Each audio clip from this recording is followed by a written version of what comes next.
and welcome back to another episode of the Call Me Thursday podcast.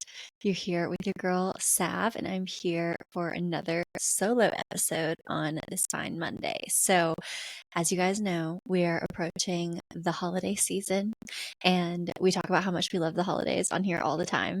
But one of my favorite things about the holidays, fall turning into winter, all those things is that food just gets so cozy.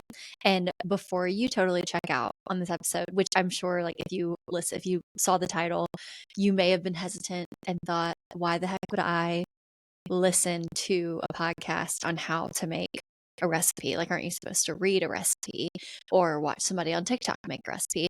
But something that I've found in like really diving into the food media space in recent years is that when I hear somebody like talk me through a recipe, it just makes it seem so much more simple. And so that is my hope today, that you walk away thinking, okay, wow, I can make really delicious, cozy homemade food, and it doesn't have to be that complicated.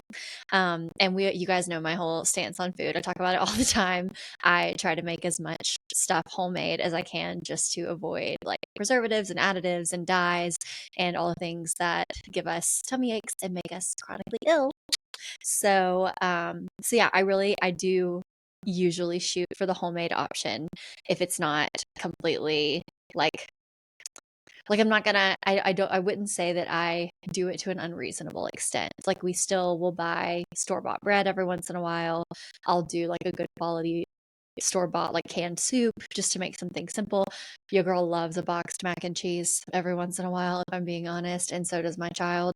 And so take it all with a grain of salt that like we don't like live by this religiously. It's just kind of the goal and what we try to shoot for on a regular basis.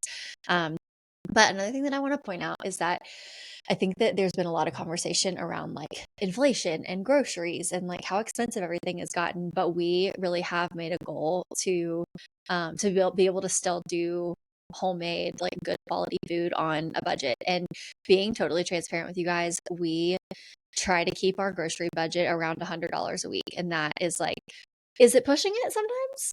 A lot of times? Yes, 100%. Because like I was talking about inflation and groceries are expensive. But we usually bounce between like Trader Joe's, Walmart, especially for like store-bought chips and stuff like that. Like Walmart is usually the way to go.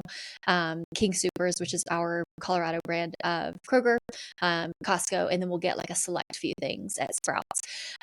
So we kind of bounce around to a bunch of different grocery stores, but we do try our best to keep our grocery budget for all three of us, husband, wife, and 1.5-year-old, $200 a week. And most of the time, I would say we keep it around that. But also to be totally transparent, I want to say that we, by a lot of people's definition in the like TikTok space or fitness space, I wouldn't say that we eat necessarily clean. And if you're watching on YouTube, I put clean in like quotes. And by that, I just mean like we're not eating paleo, we're not doing the Whole30, we don't do low carb, like we're not just doing like a meat, veggie, rice kind of thing. It's really not like very fitness oriented or weight loss oriented. It really is just like paying attention to ingredients and trying to keep that as simple as possible. But coming from somebody who all growing up kind of dealt with like stomach issues, digestion issues, fluctuating weight, had really bad acid reflux when I was younger. I really do feel the absolute best that I've ever felt in my life in the past few years. And that is with eating a crap ton of butter and a crap ton of homemade bread and plenty of pasta and just like not really trying to avoid certain foods in general, as long as it's like real whole food. So I say all that to say, what I want to bring to you guys today is my top 5 favorite cozy recipes. And this is like what's usually in the regular rotation for us in the Chavez household during the fall and winter.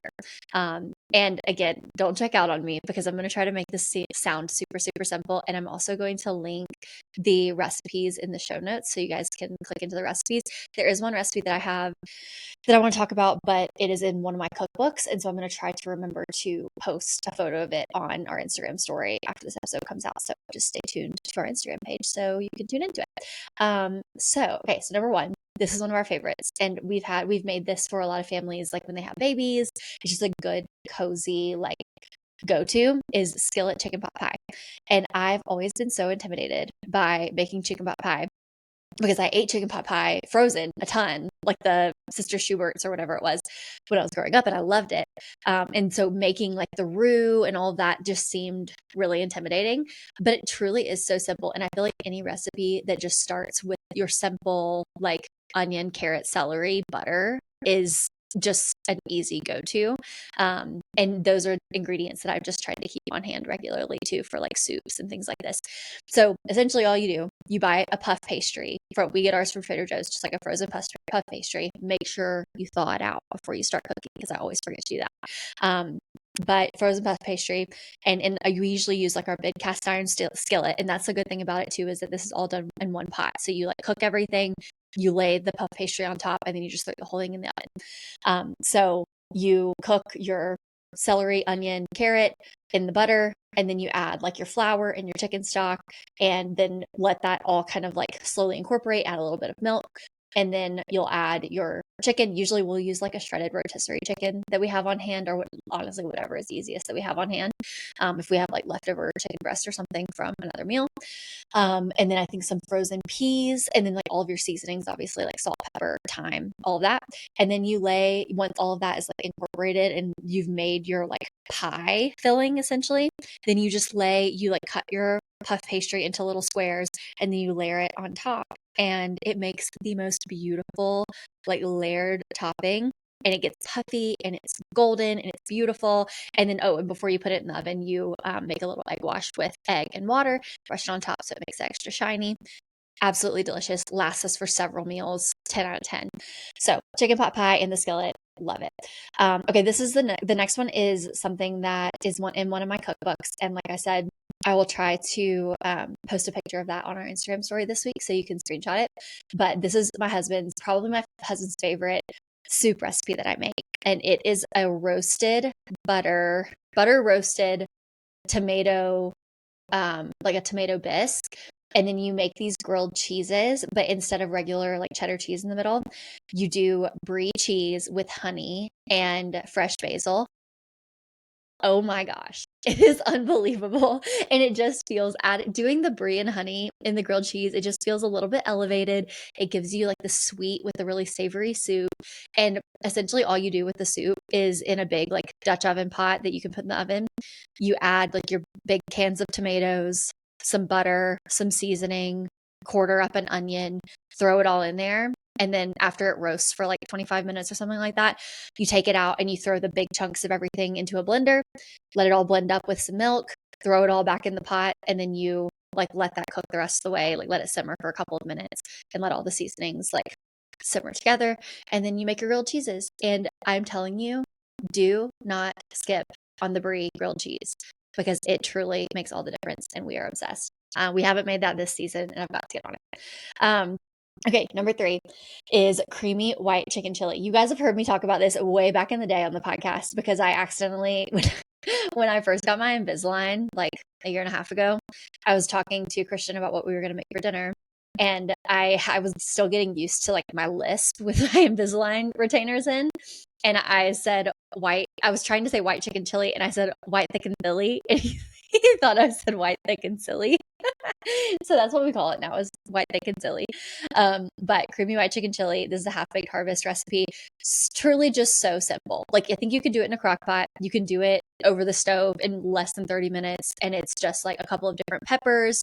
I will say this time of year, we have a hard time finding poblano peppers for some reason, but I do think that poblanos make a huge difference in the flavor. So find them if you can. But it's like onion, a couple of peppers, mix those all up with some oil in the Dutch oven, and then add like your chicken stock and some, again, we use like shredded rotisserie chicken usually, and then some cream cheese in there, and then a jar of salsa verde.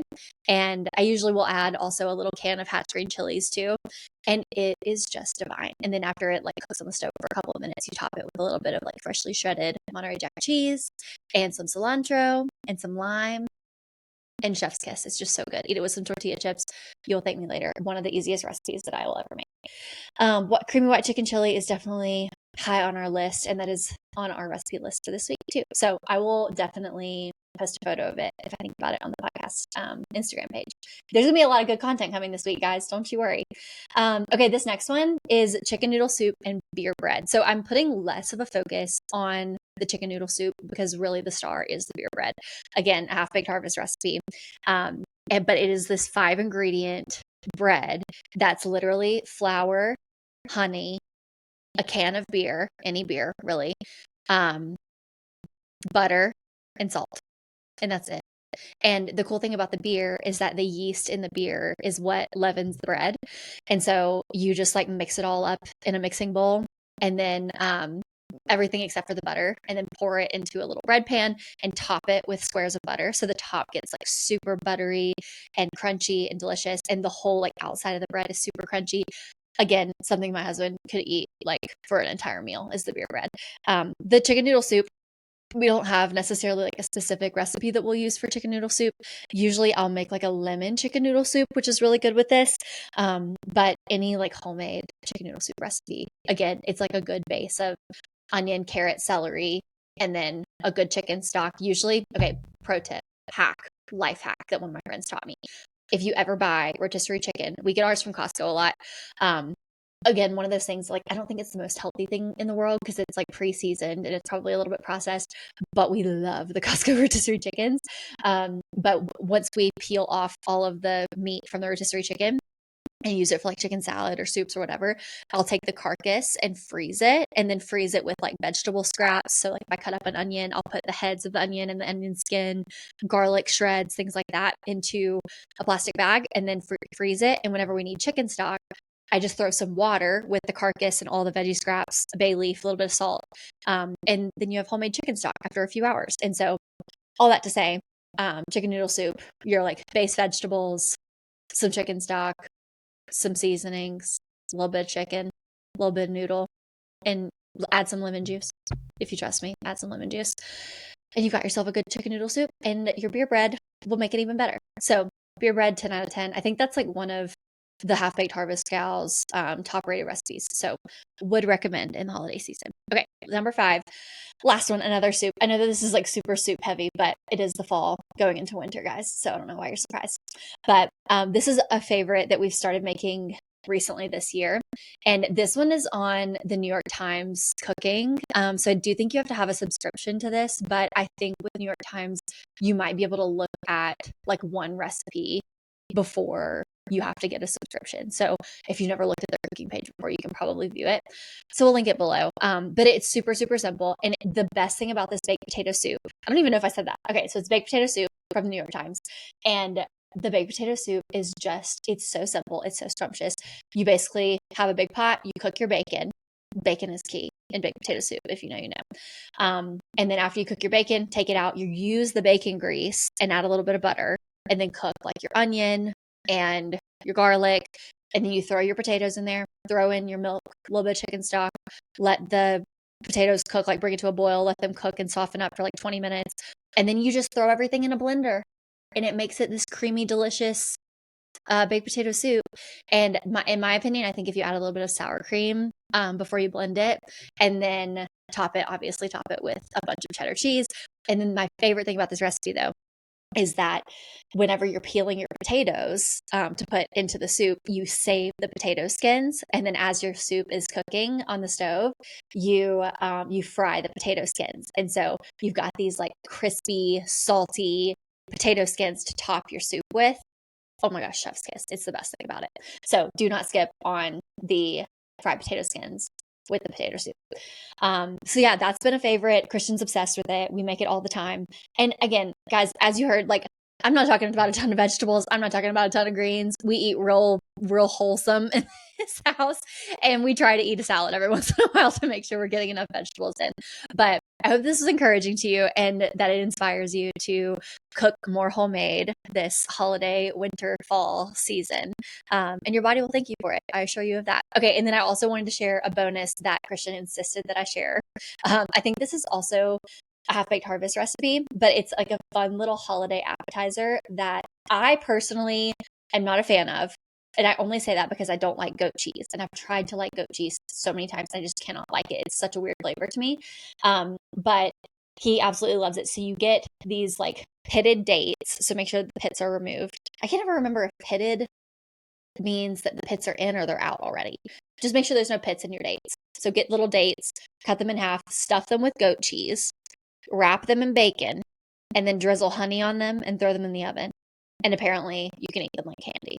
So if you need a good holiday appetizer this holiday season and you really want to impress your friends and family, apparently that's a good one to do as long as everybody likes goat cheese. So anyways, guys, I hope this is inspiring to you. I hope it was encouraging and that you, again, are walking away feeling like I can do this. Like especially if you're a person who gets intimidated by making stuff homemade or just gets intimidated by cooking in general, I hope that you walk away feeling like, okay, I can do this year, guys. We're going to do it. So anyways, I hope that you guys loved the episode. I hope that you're having an amazing pre-holiday season and fall and enjoying all of the leaves changing and with the weather getting crispy wherever you live in the country or in the world.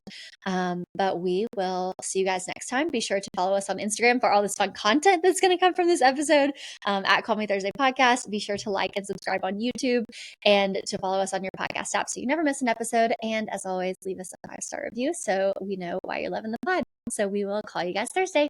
Bye.